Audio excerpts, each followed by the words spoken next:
I have so many games to get to and so little time. So check out previous videos in this series where I'm talking about games you might want to try if you're ready to move on from Dungeons & Dragons.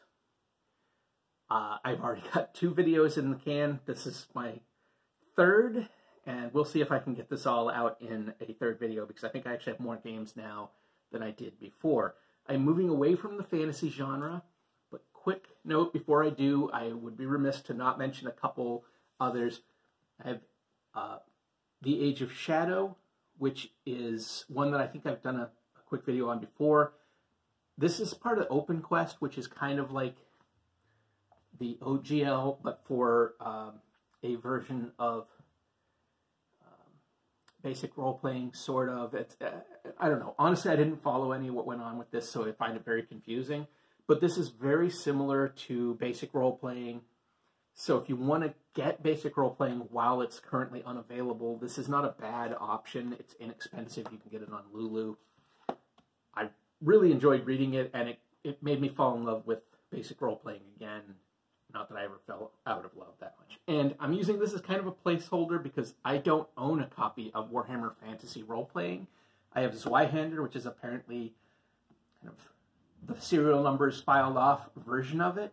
This is a beast tome. I've always been interested in Warhammer Fantasy Roleplay, but I've never played it. It is, I think, currently in its 4th edition. I've heard very positive things. I know they're remaking their big campaign. People seem to love it, but I've never had a chance to play. So I have Zweihander on my shelf, so I figured I would use this again as a placeholder for Warhammer Fantasy. So those were 2 fantasy games I forgot to mention in my previous videos. So let's get into non-fantasy. I'm not doing these in order because I don't want to. So I'm just going to grab off the top. I'm using this again as a placeholder. This is Star Trek. There are multiple Star Trek RPGs out there from various eras. This is from FASA. I think there was actually one earlier than this. I almost want to say TSR, but who knows. I believe there was a Star Trek game before the FASA got the license. I definitely don't have that. I have a batch of the FASA stuff. I love their world building. I don't know about their system. I've never had a chance to play this version of it, but I used a lot of the source material in this when I used a different game I'll mention later on to run a game back in the early 2000s that I thought went very well. There's also Last Unicorn Games version of it, which I remember Matt Colville had worked on, and I have that somewhere, but I have not used that. There's other versions out there. There's now, I think Modiphius has it right now, and I've heard positive things about Modiphius's version, but I didn't bring myself to buy it because I already have a bunch of stuff for this.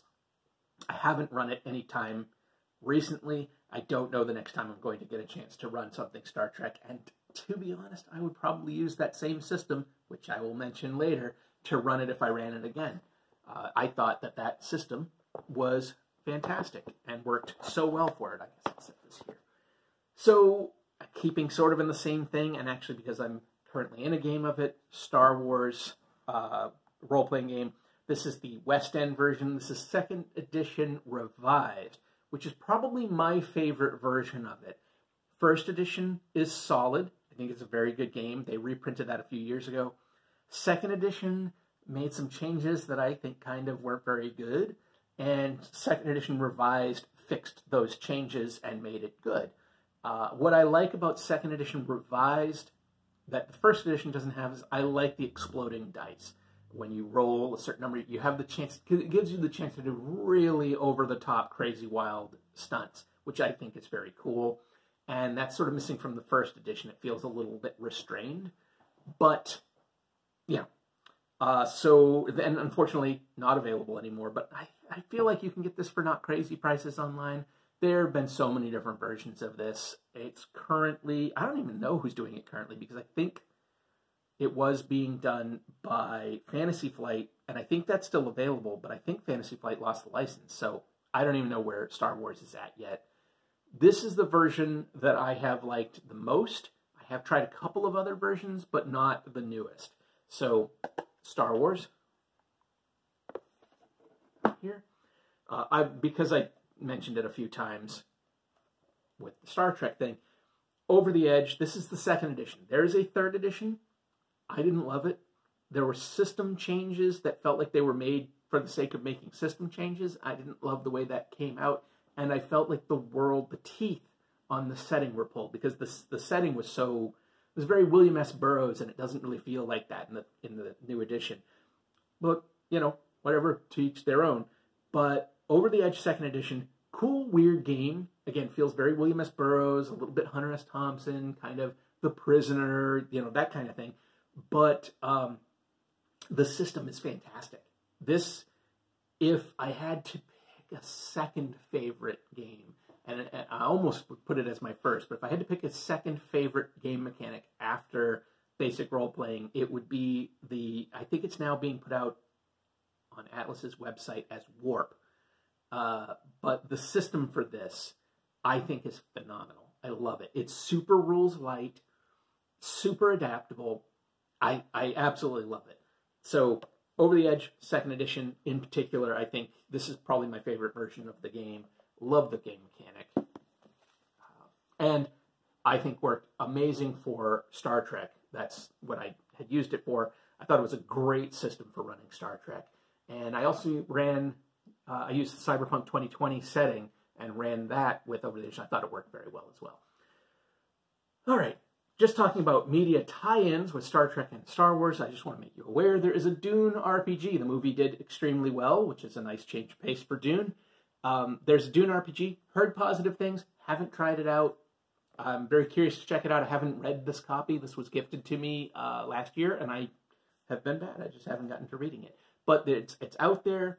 It's getting a little bit of support. I think it's coming out from Modiphius, and Modiphius is a little better about supporting their stuff than Free League, who Modiphius distributes for. Free League seems to release a lot of stuff into the wild and then quickly drop it, whereas I feel like Modiphius sticks in for the long haul on releasing stuff. As long as they have the license, which they just lost the license to the Conan RPG that they had done a very robust support for. It's next on the pile, so I will mention this was one that Chris Spivey from Darker Hue Studios, who did the excellent, very award-winning Call of Cthulhu supplement, Harlem Unbound. He's a big fan of this, and it kind of reminded me of how much I had enjoyed reading this book when I bought it in the 90s. There is a newer edition of this out. This is SLA Industries, or Slay Industries. It's, how do you even explain it? I don't know. It was like Cyberpunk mixed with Warhammer 40K, mixed with reality television. It was like really crazy. It feels almost sort of prophetic now that you look back on it. But it was a really neat game that I remember at the time I bought, I read, I loved it. It had this so much, like very varied art, but like the art was evocative, if nothing else. You know, black and white, as a lot of game books in the 90s were, but very evocative art, a lot of different styles of art. And I remember reading it and I'm like, this is so cool. I have no idea what I would ever do at the table with this. And I kind of still feel that way. But it's a really neat game, which I have not played. Speaking of really neat games from the 90s that I have not played but fell in love with, there is The Whispering Vault. This is kind of Hellraiser meets Quantum Leap, but the Cenobites are heroes. It's really interesting, and it has a very cool, in the 90s there was a lot of experiments with rules light systems. I think that the system in this is very cool and seems like it would play very well at a table, but this was a game I bought in the 90s and then could convince no one else to play. I convinced someone else to buy it when I was working at a game store. I knew somebody who bought it, and I think they got it to the table, but I was never able to get it to the table. Just nobody cared. Nobody was interested. I love it. And I read it again a couple of years ago, and I absolutely loved it still. I find the concepts fascinating. I think the system looks like it'd be great. Whispering Vaults, it's one of those 90s gems that unfortunately kind of just disappeared. I do believe you can still get this. And I think it's the same edition. I think it's like print on demand. I want to say maybe on Lulu, but I'm not sure. but I believe this is still available. I think you can still get it, and I want to say the last time I saw it online on eBay, I don't think it was going for crazy prices. So I believe this is still largely available, and there are some supplements as well. So yeah, Whispering Vault. I really like this. Again, if you like the idea of Cenobites as heroes, it's pretty wild. So yeah. I mentioned in one of the previous videos, Blades in the Dark. This is Scum and Villainy, which is essentially the sci-fi version of Blades in the Dark, from what I understand. Have not brought this to the table. I haven't even read this one yet, but I have heard positive things from the very few people who seem to have actually picked it up and read it, which I'm not one of yet. But again, I believe this is kind of to capture a little bit of a Star Wars, a little bit of a Firefly Serenity vibe, but it is, again, I think more of, it's Forged in the Dark. Yeah, Forged in the Dark, which is the Blades in the Dark variation of Apocalypse World. Anyway, I don't know, it gets convoluted. But again, from what I understand, this is Blades in the Dark, but for sci-fi. So I prefer sci-fi, generally speaking, so I want to check this out. Speaking of sci-fi, I'll just bring this one out. As I mentioned, Free League. I love the games they put out. I wish they were a little better about supporting the games that they put out instead of continuing to acquire new IPs to put out more games to not support. But with that sentiment aside, I love Alien. I got a chance to play it. I absolutely loved it. I love the system. This is Year Zero engine, which I really love. I love the setting. Alien is one of my favorite movies. It's one of my favorite horror movies. It's one of my favorite cosmic horror movies. And I also love the blue-collar science fiction of it. And it's made me want to do, there's the older sci-fi game called 2300 AD. I've talked about that, I know, in previous videos, but I really want to run 2300 AD using Alien's version of the Year Zero engine. I think it would be great. I love the stress mechanics. I really like Alien. It doesn't hurt that it is like a visually striking book with some really sort of fascinating art and interesting design. Yes, I've seen arguments about this, and I can't say they're wrong. There's a lot of wasted space. There's a lot of empty space on pages throughout the book. But I do like it. I overall like the design. Yeah, I like Alien a lot. I'll just jump ahead to another Free League thing because it uses the same system. That is Tales from the Loop. I know I talked about it in my my beginners RPG video. I really like Tales from the Loop. I love the art. The Simon Stollenhag art is beautiful. The Year Zero engine is excellent. Great stuff. I really like that. And so I'll get that out of the way. Keeping with sci-fi, I'll talk about one with a system I didn't love. This is the second edition of Fading Suns. I believe it's on a 4th edition now that has been coming out over the last couple of years. I don't know if they've improved things. I will say that I did not love the original system. I ran this game for 2 years. I had a blast running it. There was a lot of great stuff about it. I love the setting. Absolutely love the setting. I can't bring myself to buy a new edition because I have all of the material for the 1st and 2nd edition. I have everything. And that's enough. That's enough to run a game for years and years and years. I haven't brought this to the table for more than, oh gosh, it's been 20 years since I was running this. So chances of me running it again soon, not super high. I can't buy a new edition.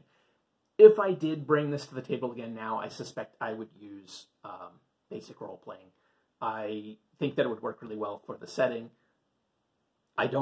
This system was not terrible, but it was clunky. It worked, but it didn't work great. So, yeah, and I don't know what they've done with the new edition. I just don't see myself checking it out for financial and practical reasons primarily, not because I think they've done anything wrong or anything like that. So, anyway, Fading Suns, I love this. It is kind of Dune meets medieval Europe meets Star Wars with some crazy, there's a little 40K mixed in there. It's a gothic, dark, weird sci-fi setting with magic and aliens and all kinds of crazy stuff going on. thought it was very cool. I liked it a lot. It also has a lot of cool, evocative black and white art. Again, very 90s. Where am I at? 15 minutes. Okay, I'm not going to be able to finish this. It's going to have to be a second video, but let me rush through a couple of other sci-fi things while I'm there. One of my great blind spots, Traveler. Traveler has a bajillion editions. Traveler is hugely popular. That's why it has a bajillion editions. I don't even know what the edition is that it's on now. It's being put out by Mongoose, I believe. It was originally GDW. I think it was originally, I don't know, there might have been like 5 more editions before that. I don't know. But this was like the original sci-fi RPG. This came out in the shadow of the original D&D. You know, Traveler was soon on its heels. I don't think it was the second RPG to come out, but it was right in that like first 4 or 5, and I think it was the first sci-fi one. Never played it though. All these years, my love of sci-fi, my love of RPGs, I've never played Traveler in any incarnation, in spite of the fact that at one point I realized I had something like 6 or 7 different versions of this game that I owned. After giving a bunch of them away, I'm down to 3 versions of this game that I currently own, and none of them are the current edition. So anyway, Traveler, people love it. I don't know, but it's around. It's out there. It's kind of, it is, I think, to sci-fi. And I think they've, over the years, made it a little more unique, made the setting a little more specific to the Traveler universe that they have built up. But it was to science fiction what D&D was to fantasy. It was, we want, you know, fantasy land, generic kind of like, this is just fantasy. Well, this was just science fiction. And again, I think it's more specific now. The universe is more developed now, but that was what it was. It was the science fiction RPG. So, Traveler. Still going. Okay. Up next, I will talk about, I mentioned RuneQuest in a previous video. I'll talk about Call of Cthulhu. If I had to choose only one RPG to play and or run for the rest of my life, it would be Call of Cthulhu. I love this game. I love basic role-playing. I love the core mechanics of this game. I love cosmic horror. I love the investigative nature of it, the avoidance of combat because combat kills. I love Call of Cthulhu. This starter set is fantastic. It is a great way to get into this game. Just, I can't say enough positive things about it. Absolutely love this game. If you were going to try just one RPG other than D&D, and it is not like D&D. It is not heroic in any way. You're playing normal people who get squished real quick. Chances are your character will not make it through the session, certainly not the campaign. Chances are you will die an inglorious death, and it's great. I love it. It's not even, you're not even trying to win, per se. You're just trying to hold off doom for one more day. Anyway, I love it. Still going. Okay. Next up, I've got Cyberpunk Red here. Kind of, again, a little bit of a placeholder. I have no experience with Cyberpunk Red. I haven't even read this. I picked it up at Free RPG Day 2 years ago now, I think. But Cyberpunk's one of my favorite genres. Cyberpunk 2020 is a game I have owned for a bajillion years. I have read through the books many times. I have used the Cyberpunk 2020 setting with Over the Edge. I've never actually played Cyberpunk 2020 as is. I've never played Cyberpunk Red. But this is the newest edition. It is out.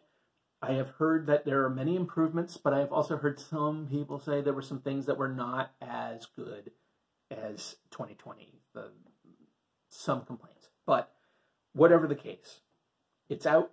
If you like Cyberpunk, this is the sort of the game. You know, there are others, but this was the game. Cyberpunk Red. So check those out. I'm going to rush through these last few. That's what I'm going to do. A game that I don't love, but is available, it's out there, I find it a little antiseptic, is GURPS, the Generic Universal Role-Playing System. They did amazing supplements. Their supplements were fantastic, super informative, really well done, really well researched. I've played this a little bit. I always found it just to be I didn't love the system. It's not bad. I just didn't think it was very good. Again, I found it antiseptic. That's the word that always comes to mind when I think about it. Haven't tried this yet. I really want to try this. It's, again, I think one for, I think it's GM-less, so it's one for people who aren't necessarily into RPGs, but want to try something RPG-esque out. This is kind of to recreate the Hallmark holiday movie thing. It's very small, very easy to get. It is, yeah, Hometown Holiday. Labyrinth in DC, Labyrinth Puzzles and Games in Washington, D.C. has copies of it. Cool game, I think. Haven't tried it, but I like reading through it. This is one I've done solo. I've only played solo. I have not gotten this to the table. A Cool and Lonely Courage. This recreates the women of the SOE in World War II. Spies going behind enemy grounds. You use cards to determine sort of how segments of your story go. The premise is you've been captured, and then let's tell you the story of how you got to where you're at. So anyway, I thought this was very cool. It's on Drive-Thru RPG. It's a little bit pricey for a print book because it's real tiny, but I think it's a very cool game. And I think it's an indie game, so you're going to pay a little more. I think it's worth checking out. So, Cool and Lonely Courage, very cool. A couple that are kind of connected. It's Song of the Six Gun, spaghetti western role-playing game, and Gentlemen vs. Demons, both by the same person. The name of Sean McAnally, probably. These are pretty simplified. They're kind of like basic role-playing, but like simplified. And this one is sort of Edwardian mystery and supernatural. This one is spaghetti western. Both pretty cool. You can get them print on demand on Lulu inexpensively. Next up, Mothership. Everybody talks about Mothership. There's a very DIY vibe to it. It is more blue-collar sci-fi a la Alien, but with a very horror tinge. Dead Space, Pandorum, all that kind of thing. Event Horizon. I haven't played it yet. I want to try it. I think Alien kind of jumped ahead. After kind of rereading it and then getting into Alien, I think Alien just feels more mechanically the way I would want that sort of thing to play out. But there's a lot of good to this, and there's a lot of very good design. This is the, what is it? Player survival guide. This is essentially was like a beta test. You know, it was like a released into the public beta test. The first edition box set is coming out soon, and apparently there was a lot of like development on people's response to it. So I'll be curious to see what that's like. But Mothership, really interesting. If you can find this, and I doubt you can, but if you can find this, Underworld. If you can find out who made this game, this was from